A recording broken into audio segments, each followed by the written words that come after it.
โสดปะล่ะโสดโสดอยู่โสดบ่มีแฟนบ่แมนอายุจักปีล่ะ16 ปีป้าถ้ามีคนเอากับพร้อมสร้างครอบสร้างครัวนํเขาบ่พร้อมบ่โอ้ค่าดองสิเอาเท่าใดล่ะบ่แพงจักกีบจักล้านจักแสน5 ล้านกีบถ้าฟังไทยก็มักบ่คนไทยมักเอาอายุเฮายัง16 ปีได้ก็มักคนไทยอยู่เนาะอายุสูงนี่เฮาก็รับได้บ่อายุกับเจ้าหลายประมาณโอ้ตัวอ้ายบ่จักเว้าแท้บ่นี่เว้าแท้เว้าแท้อีกป้าเพิ่นก็เว้าจริงจังได้สบายดีทุกคนสบายดีเอายินดีต้อนรับเข้าสู่ซองคมชนเผ่ากระโดดคือเก่าในคลิปนี้คมจะพาพ่อแม่พี่น้องและ FC ทุกคนเข้าไปเบิ่งไปสัมภาษณ์น้องคนนึงพอดีคมเห็นเพิ่นนั่งอยู่กองกลางเพื่อนชาวบ้านเพิ่นหรือว่าน่าจะเป็นเพื่อนเพิ่นบางทีก็น่าจะเป็นเพื่อนผู้อื่นได้เดี๋ยวเป็นใดกันนั่นคมจะพาทุกคนเข้าไปนำกันทุกคนเดี๋ยวก่อนที่ถึงหมู่บ้านเพิ่นคมจะอวดขึ้นหน่อยให้ทุกคนบางคนก็เบิ่งไปแล้วบางคนก็ยังบ่ทันได้เบิ่งอันนี้คือหมู่บ้านตันดีหมู่บ้านนี้มีประมาณ30หรือ40ครอบครัวเรือนได้รวมทางอยู่นอกพุ่นแหละนะออกมาฮอบหมู่บ้านเพิ่นก็มีธรรมศาสตร์วิวทิวทัศน์งามทุกคนเลยนะเป็นใดกันนั้นเดี๋ยวเราจะเข้าไปเลยทุกคน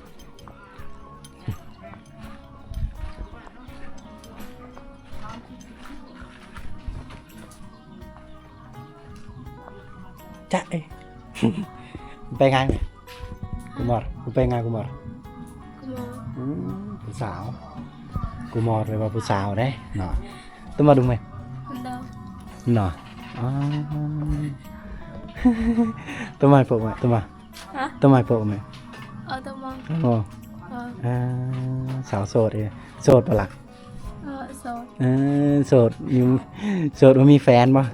แมนอายุจักปีล่ะ16 ปีป้าตาสะอ่อนเทตางามตาแพงตะมุตะมิซื้อนั่นไหนก็นั่งซื้อเลยซื้อแทบอายุ16 ปีเคยเบิ่งรายการอ้ายอยู่บ่เคยซื้อในไหนซะ2อ้ายลืมแล้วแต่ว่าเคยเบิ่งขอบใจหลายๆขมเผาคอนโดแม่นบ่เคยเบิ่งอยู่เพจติหรือว่าอยู่ YouTube อยู่ Facebook เนาะหมู่แชร์เนาะจังหน่อยเขาก็จะได้แชร์หน้าตาเจ้าแหละเจ้าเป็นคนงามในหมู่บ้านชาวโสดอีก อันนั้นจะเป็นพ่อเท้าจะบอกหรือว่าพ่อหรือว่าปู่พ่อเจ้ายังมีน้องสาวบ่มีบ่มีน้องสาวแล้วก็มีอ้ายบ่เจ้ายังมีอ้ายมีก็เจ้าสร้างครอบครัวหมดแล้วบ่ยังแต่เจ้าปีใดล่ะสิสร้างครอบครัวนำเขาปีใดล่ะยังบ่ฮู้ยังบ่ฮู้เลยว่ายังบ่มีไผเอายังบ่ไปเอากับมียังบ่มีไผเอาโอ้บอกเป็นตาน้อยใจเด้บ่มีไผเอานี่ผู้สาวงามปานนี้คนงามปานนี้ก็ว่ายังบ่มีไผเอาผู้สาวผู้สาวงามแล้วในบ้านเฮาก็ยังมีผู้สาวหลายคนอยู่บ่นั่งยังมีบ่ยัง2 คนน้องแล้วก็ยังมีอีกผู้หนึ่งบ่แม่นบ่หรือว่า3 คนกับเจ้า2 คนกับเจ้าโอ้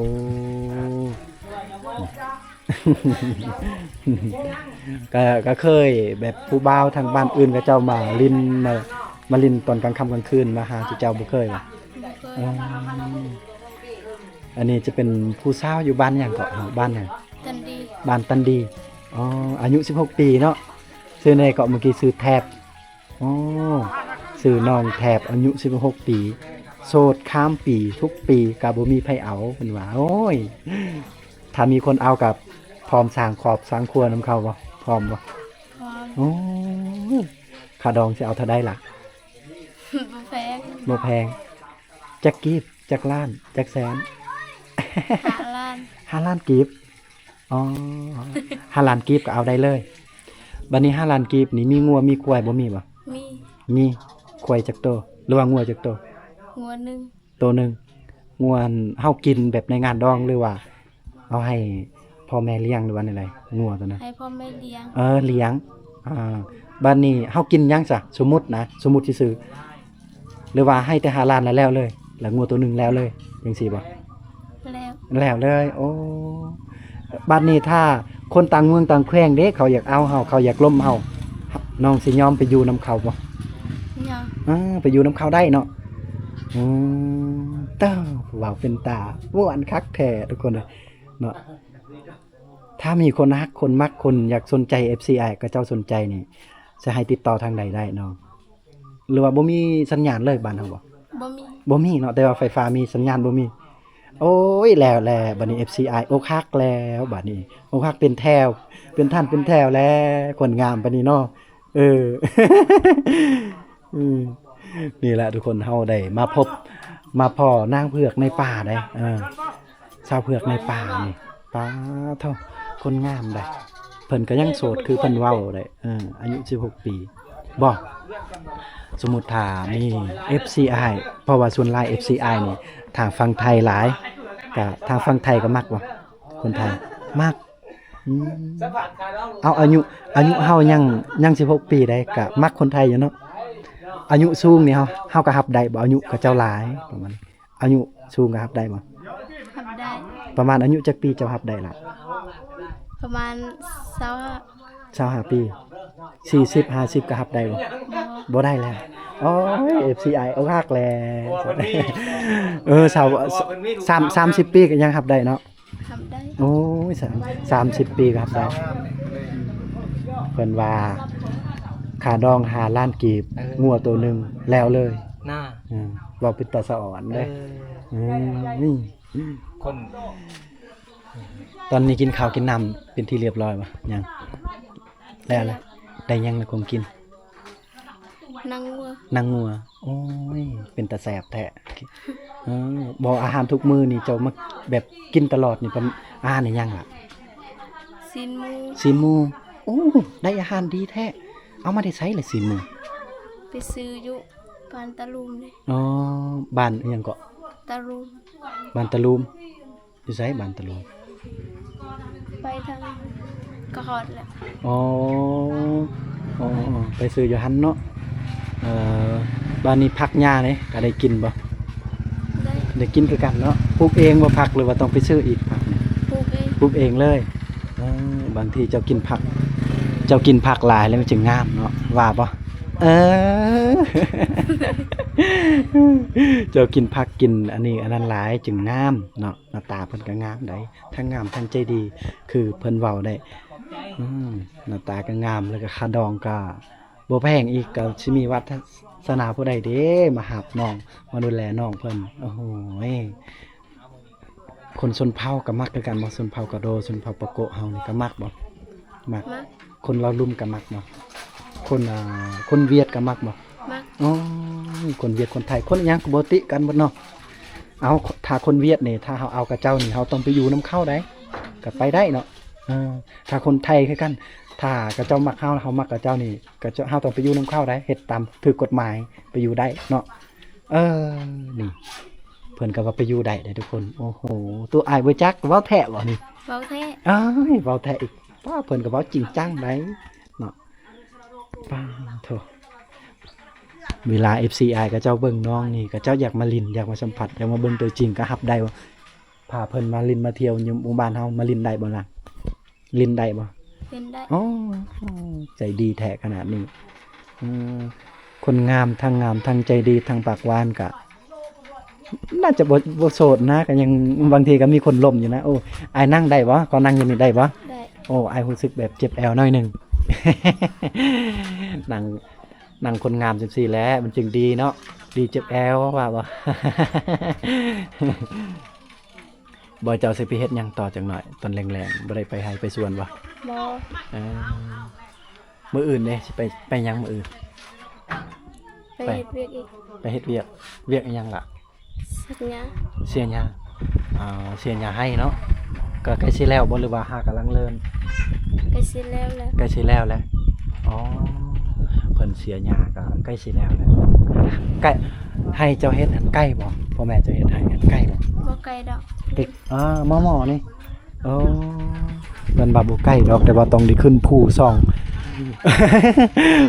ซองหน่วยตัวนี้ ว่าหยอกว่าหยอก บ่แม่นั่น ไก่ๆนี่เนาะอ๋อโดยอืมเมื่อหน้าเมื่อไหนบางทีอาจสิได้ไปลิ้นไปเสียญาน้ำเจ้าได้บ่ ได้ นี่ได้อีกโอ้โหสุดยอดนี่แหละ ทุกคนเด้ยเนาะผู้สาวโสดเอามาพบมาพ่ออยู่บ้านตันบ้านตันดีน้องแทบแม่นบ่ซื้อแทบอายุ16ปีแล้วทุกคนแต่ว่าเป็นชนเผ่ากาโดไดเนาะวันนี้ข้ออนุญาตถามเด้อเป็นการส่วนตัวได้บ่สมมุติว่าทางชนเผ่าเฮานี่ถ้าผู้บ่าวผู้สาวนะเขาเจ้ามักฮักกันนี่เขาเจ้าเว้าง่ายๆซะเป็นเรื่องส่วนตัวซะเขาเจ้าเอาอยู่ไสบัดนี้ บ่ฮู้บ่ฮู้อยู่ป่าบ่หรือว่าอยู่เฮือนต้อง อยู่เฮือนก็ได้ อยู่เฮือนก็ได้โอ้เอ้าพ่อแม่บ่เว้าอ่ะ บ่ ทางบ้านเฮาก็บ่เว้าเนาะนอนนำกันเลยอยู่เฮือนก็ได้เนาะจังซี่ บ่ เอ้า บ่เคย ตอนนั้นบ่เคยบ่ถ้าเวลาเขานอนนำกันแบบผู้บ่าวผู้สาวนี่ใช่ต้องนอกเฮือนเนาะเข้าป่าบ่จังซี่เนาะอันนี้บางทีน้องก็บ่เคยแต่ว่าผู้อื่นผู้ที่เคยที่น้องเห็นนะโอ้นั่นนี่อยู่บ้านเฮาเนาะสมมุติว่าอายมักผู้สาวอยู่บ้านนี่แล้วผู้สาวก็มักอายจังซี่นะอันนี้อายตัวอย่างเขาก็มักอายบัดนี้เฮาอยากมีอีหยังกันนี่เฮาไปป่าเนาะแม่นบ่ในนั้นเนาะถ้าว่าอยู่ป่านี่บ่ผิดเนาะแม่นบ่แต่ว่าอยู่เฮือนนี่ผิดแม่นบ่แต่ถ้าว่าพ่อแม่บ่เห็นก็บ่ผิดอีกเนาะแม่นบ่ถ้าว่าพ่อแม่บ่เห็นก็บ่เป็นหยังแม่นบ่อ้าว โอ้ยอันนี้แหละวัฒนธรรมบ้านเฮาสรุปง่ายๆทุกคนวัฒนธรรมบ้านเฮานี่ถ้ากะเจ้าฮักมักนี่ก็ต้องแบบเอากันอยู่ป่าเลยเนาะแต่ว่ากลางเว้นกับถ้าเขาฮักมักก็เอากันได้บ่กลางเว้นได้บ่ ได้ กลางคืนก็ได้เนาะปกตินี่แหละทุกคนกะเจ้าจะเอากันได้กลางเว้นก็ได้กลางคืนก็ได้เนาะความหมายก็คือถ้าเขาเจ้าฮักมักกันได้อันนี้คือประเพณีได้และถ้าทางบ้านเฮาก็มีแบบผู้ที่มีเมีย2คนก็มีบ่ที่บ้านเฮาผู้ที่มีเมีย2คนนะเอาแบบสมมุติว่าคืออ้ายนี่อยากได้เมีย2คนก็มีบ่อยู่บ้านเฮาแน่นี่นะ มี โอ้เอาเมีย2คนเลยอ๋อยังมีอีกแต่ถ้าว่าอันนี้อ้ายสมมุติถ้าน้องสร้างครอบครัวปุ๊บแล้ววันนี้ผัวน้องอยากได้อีกเมียผู้ที่2น้องก็ให้เราเอาได้บ่ บ่ บ่ได้เนาะ ต้องแล้วเลยต้องฮักเดียวใจเดียวแม่นแล้วถึกแล้วสิ่งที่น้องคิดเนาะอันใดที่เฮาควรปรับปรุงก็ปรับปรุงอันใดที่ว่ามันบ่งามก็บอกผัวแล้วเนาะเฮาบอกสามีเฮาแหละโอ้บ่เฮ็ดได้บ่ได้ได้เนาะประมาณนี้ได้เฮ้ยประเพณีทางบ้านเพิ่นนี่แปลกได้เฮ้ยถ้าว่าเขาเจ้าฮักมักนี่เขาเจ้าเอากันอยู่เฮือนก็ได้หรือว่าอยู่นอกอยู่บ้านก็ได้ วิธีบ่ เพิ่นว่าบ่ผิดเพิ่นว่าแต่ว่าบ่ให้พ่อแม่เห็นเนาะไม่เห็นก็ปรับไหมเนาะแม่นบ่ไปใช้เลยขึ้นนอนเลยโอ้สิให้ไอ้ขึ้นนำบ่ เอาเลยนี่แหละทุกคนเพิ่นอายแล้วเพิ่นเขินแล้วเพราะว่าเพิ่นลมเพิ่นเฮาสัมภาษณ์เพิ่นหลายแล้วเพิ่นก็อายเด้เพิ่นอันนี้ก็คือวิถีชีวิตชาวโสดแล้วก็ที่คมได้เว้าให้ทุกคนเนาะตั้งแต่เปิดคลิปว่าเฮาจะมาสัมภาษณ์น้องเพิ่นเนาะกาค่าดองน้องเพิ่นทุกคนเพิ่นว่าถ้าผู้ใดมักฮักเพิ่น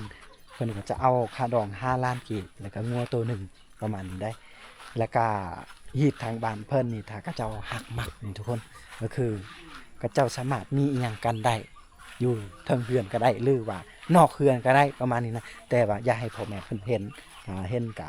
จะเป็นเรื่องใหม่แหละประมาณนี้ได้เอาก็ขอบใจทุกคนหลายๆที่ได้รับได้ชมได้เบิ่งได้เห็นคลิปคมพากโดในการมาถ่ายทอดในการมาเบิ่งวิถีชีวิตชาวบ้านในบ้านตันเดอร์อีกครั้งเลยทุกคนสำหรับในคลิปนี้ก็ขอชวนชุดเพียงเท่านี้ได้เนาะเฮายังมีอีกหมู่บ้านที่จะไปข้างหน้าทุกคนกะว่าสบายดีทุกคน